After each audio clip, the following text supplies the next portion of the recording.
That would be... this young lady, then?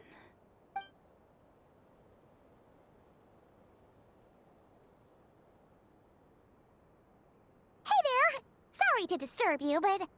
Are you Miss Nicole? Varka, Knight of Boreas of the Knights of Favonius. Alice might have mentioned me before. Mm-mm. Ah! Have we got the wrong person? Sorry. Alice? When I shook my head, I meant, no, Alice hasn't mentioned you before. Huh? Where is this voice coming from? My apologies. For certain reasons, I am unable to speak. This is the only way I can communicate with you. It might take some getting used to, but I hope you can understand. Hey, it's fine. I'm more shocked by the fact that Alice never speaks about me. I mean, As for you two, we have crossed paths twice before, but it is nonetheless a pleasure to finally meet you. Oh, it's really you! Thanks for all your guidance in the past! You're quite welcome. This time, things are different. We have reached the unwritten pages of the story. You might say that we stand at the crossroads of fate. Now then, allow me to formally introduce myself. My name is... No, stop! Alice! I can't believe it! I had a whole speech prepared. I'd agonized over every single word. She always picks the worst moments to ruin other people's plans.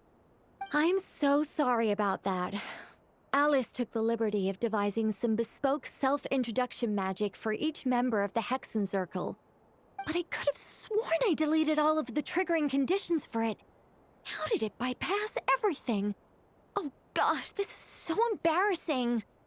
This is a very different side of Nicole than what we're used to. Is she not used to face-to-face interactions? Don't worry about it. We've seen that introduction magic once already, so it wasn't too much of a shock. Please go on, Miss Nicole. We'd love to hear what you have to say, or... well, communicate. Huh? Are they talking to this lady? But... Will you all promise to forget that horrendously embarrassing introduction? sorry, embarrassing.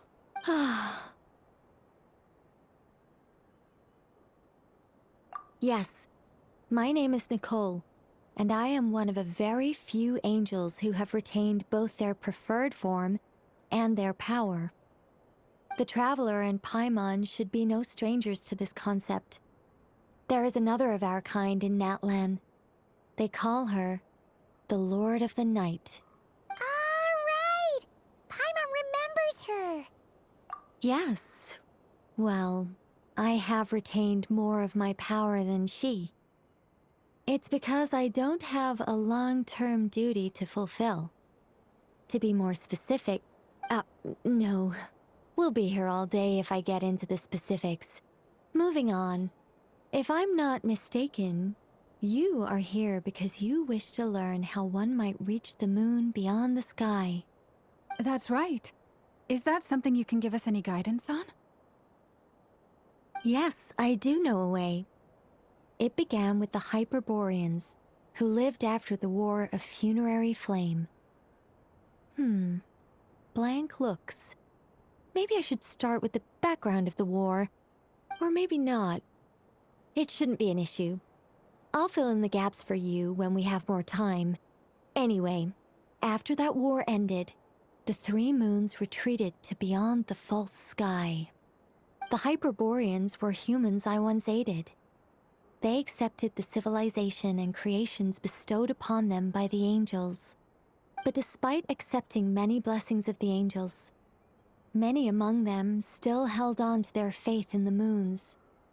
They were reluctant to accept the new order, even after the War of Funerary Flame. They sought to contact the moon goddesses beyond the sky and receive their guidance. But all three had passed away by that point.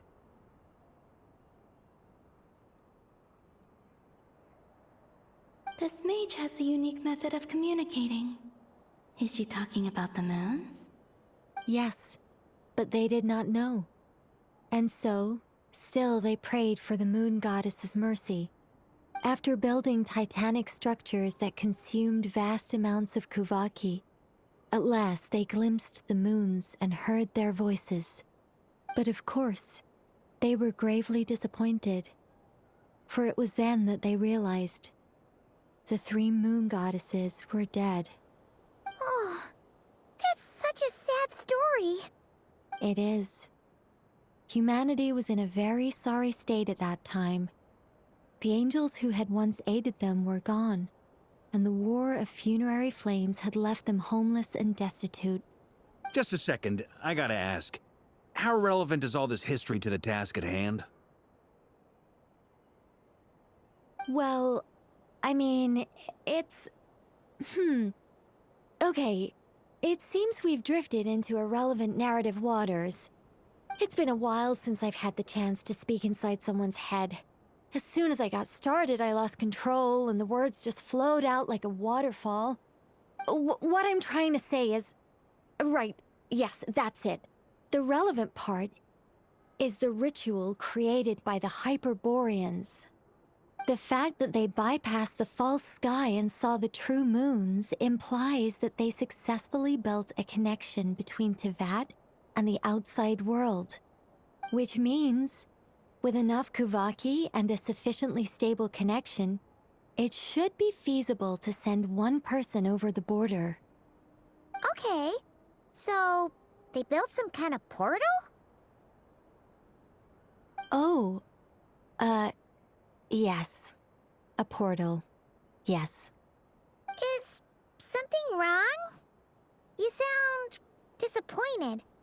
I just didn't expect you to summarize it so well. It turns out I could have said all that in one word, if only I'd managed to think of it. No, please, it's fine. This is invaluable knowledge. I'll be sure to record and preserve everything in writing. Oh, really? Well, in that case, I suppose I could backtrack and add some more detail. I did gloss over a few things so far. Whoa, whoa, whoa, time out. Let's summarize what we've got first. The Hyperboreans were the last ones to use this method, right? So we somehow need to find whatever structure they built and make sure there's enough Kuvaki to power it up. Luckily, we have the moon marrow of both the eternal and iridescent moons, so we're all good for Kuvaki. Which means the key issue we need to focus on is finding the place. Am I right so far? Yes. Although I expect the structure is long gone by now. That said, what if we could take advantage of the phantoms to travel back to a time when it still existed?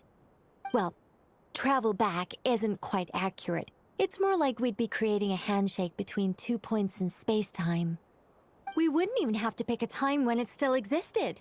It could just be a time when it still appeared in phantom form via projection, or we could project our own phantoms, fold them together, and... You look lost. Was that too hard to follow? Yeah, things got a little, technical there. Paimon's brain is reaching capacity. All right. Let me think about how to put this more simply. Okay, got it. Over the next few days, I'll search for phantoms that we can use. Once I find one that meets the criteria, I'll let you know and we'll regroup.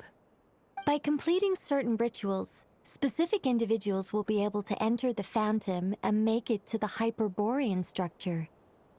If everything checks out, and it looks feasible, we'll just need to wait for Moon Prayer Night, and we can send the moon goddess back home. I'm really skimping on the detail here. Is this making any sense at all? I think so. For now, we'll just wait to hear from you. Yes. Basically, yes. Great. Counting on you. In the meantime, we'll focus on finding the moon goddess's name. My name? Are they looking for a way to stop me from disappearing? Excuse me, Miss... Go on, Miss Nicole. This conversation was a little all over the place. I didn't catch your name. I am Lauma, of the Frost Moon Scions. Ah, I did wonder. I noticed that you listened very intently. If you'd be interested, I'd love to visit you this evening and go through it again in greater detail. Also, if you were serious about making a record, it would be too risky to simply write down the raw details as is. I would suggest some tweaks. Maybe rewrite the stories as fairy tales or fables, perhaps even prayers. Anyway, we can cross that bridge when we come to it. So, see you later then? Oh, and no need to prepare anything. Just a cup of tea will do. See ya! She seems friendly. It's just... It's so nice to find someone who's actually willing to listen. I've been dying for a chance to finally go through all this systematically from start to finish. Any longer and I'd probably start forgetting it.